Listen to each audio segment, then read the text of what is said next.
Macam mana dengan saya ni? Tunjuk penuh di perut ni. Tattoo tuan-tuan, dia bukan duk atas lapisan kulit. Kalau dia sekadar lukisan atas kulit, kita pergi selinak buang kulit tu, hilanglah tattoo. Dah. Dia jenis duk tanam dengan jarum ni. Color tu bukan duk atas kulit saja. Dia masuk sampai dalam isi tu. Dalam kitab pula agama dah buat keputusan dah. Kalau orang hak jenis tattoo macam ni, dia kena usahakan sedaya upaya dia hilangkan tattoo tu juga. Kalau sekiranya usaha dia nak menghilangkan benda tu memungkinkan mati, barulah dia disuruh berhenti daripada berusaha dan minta ampun pada Tuhan banyak-banyak. Selagi mana benda tu masih boleh ikhtiar bagi hilang, dia kena usaha. Dia tak buat, dia berdosa. Dan selama itulah mandi wajib tidak sah. Karut lah tuan-tuan, bila mandi wajib tak sah ni dia jam habis. Jam habis. Mandi wajib tak sah, semayang tak boleh. Ambil ayat semayang pun tak jadi apa. Nak semayang tak boleh. Hadas besar tak terangkat. Nampak dia punya karut tu. Oh, cerita kat kita, saya ni ustaz sedang-sedang daripada memang saya jahat. Tak jahat lagu mana, mak pak saya daripada awal-awal bercerai berai. Jadi pak saya ambil saya. Bila dah bercerai mak dengan pak cerai, pak saya ambil saya. Dia ambil saya bukan dia belah saya, dia ambil saya, dia bagi dekat satu Cina Samsing Raja Tun Uda mana. Daripada kecil-kecil saya duduk dengan Cina kongsi gelap ni, Cina Samsing ni. Daripada kecil-kecil dia kata, saya tidak diajak lain melainkan ajak jahat ni, dia kata. Ustaz, dia kata, lagi banyak tattoo ni lagi Samsing, dia kata. Pasal apa? Pasal nak tattoo badan ni sakit. Bila banyak tattoo, makna orang yang paling kuat tahan sakit, dia lagi Samsing. Saya jadi macam ni kerana tu ustaz. Bukan salah saya. Dia duduk main ria kata dia tak salah. Kita pening. Kita nak buat macam mana? Tuan-tuan, satu daripada kita tak tahu berapa banyak kes yang seumpama ni ada dalam masyarakat kita. Kita tak tahu tuan-tuan. Kita tak tahu. Hak mai depan kita tahu. Itu dia. Kita pun tak upaya nak tolong dia. Dia dah keadaan macam tu. Cuma kita kata ikut lagu agama punya kata. Agama suruh pergi ikhtiarkan dulu. Sedaya upaya. Cara mana buang benda ni. Sebagai bukti bahawa kita menyesal atas kesilapan kita. Hak mana tinggal saki-baki tempat bahaya ni. Macam di Hong Kong ni. Nak buang macam mana tuan-tuan? Dia takkan buang kulit tak boleh. Dia nak kena selinap sebahagian isi. Selinap nampak Hong Kong. Tak boleh. Hak di badan boleh lah. Duk kikir masa isi tebal boleh duk kikir buang. Ni hak duduk di Hong Kong ni nak buat macam mana? Maknanya kalau dia pergi ikhtiar buang pun. Hak bahagian tu tak boleh buang juga. Makna tak semua juga.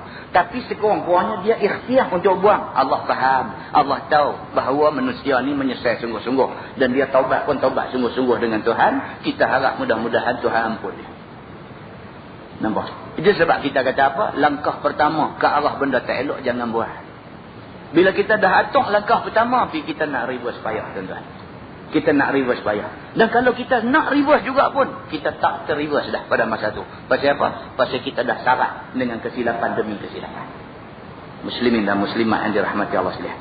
Jadi dia kata belajar baik, mengajar baik ilmu sihir ini haram. Maka jika dipelajari barang yang membawa kufur, jadi kufur ya. Dan apabila tidak membawa kepada kufur, kena ta'zir dan ditakdif dia.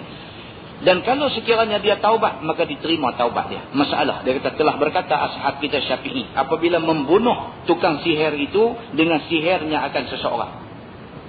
Dan mengaku ia bahawasanya mati orang itu dengan sihirnya. Misalnya dia buat santau dekat orang. Mati kawan dia buat. Dan dia klaim. Dia klaim kata, kawan tu mati tangan saya. Dia kata, santau saya yang menyebabkan dia mati. Entah ingat saya cerita sebelum kena tangkap itu. Cerita di masjid Seberang Jaya, ada orang kena santau pisau tuan-tuan. Blade ni, hak kita duk cukok ni, blade neset tu. Neset super stainless. Neset tu duk ada dalam perut dia. Macam mana punya sihir mai kita tak tahu. Bila dia muntah tu, pisau tu keluar daripada dalam perut tu. Keluar bersama dengan ketulan darah beku. Bukan dia keluar macam mana pisau kita baru beli buka tu. Tak. Dia cebisan-cebisan pisau tu.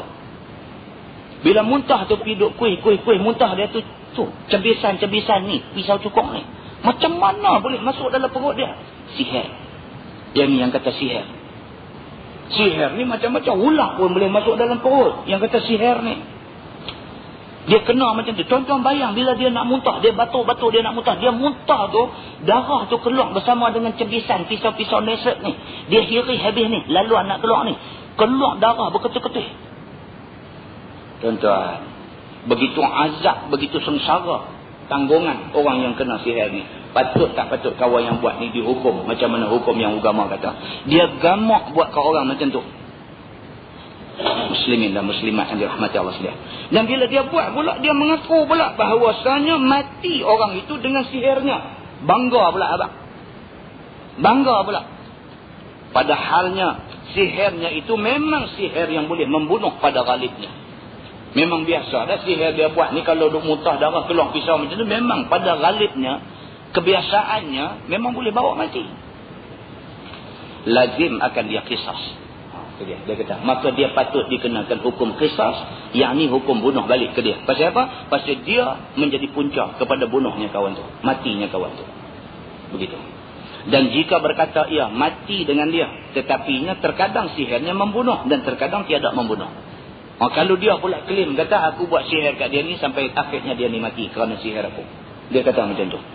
Tapi dia ni kalau kita cek balik track record dia duk buat sihir dekat banyak orang dah. Tapi tak semua orang mati. Ada juga mati. Ada juga yang dia buat tak mati. Tapi hari ini dia klaim kata sihir dia menyebabkan kawan tu mati. Maka tiada qisas. Dan wajib diat. Dan juga wajib kafarah. Kalau sekiranya dia punya sihir ni tak selalu orang mati. Ada mati, ada tak mati.